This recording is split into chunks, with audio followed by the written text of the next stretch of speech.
Telangana high court website హ్యాకింగ్కు గురైంది. Order కాపీలు download చేస్తుంటే ఆన్లైన్ బెట్టింగ్ సైట్ కనిపిస్తుంది.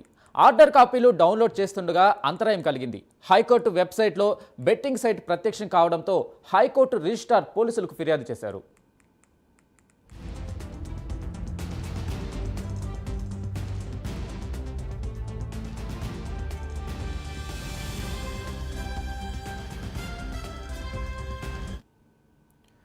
తెలంగాణ హైకోర్టు వెబ్సైట్ హ్యాకింగ్కు గురైంది.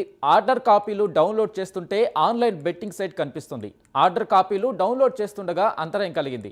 హైకోర్టు వెబ్సైట్లో బెట్టింగ్ సైట్ ప్రత్యక్షం కావడంతో హైకోర్టు రిజిస్ట్రార్ పోలీసులకు ఫిర్యాదు చేశారు.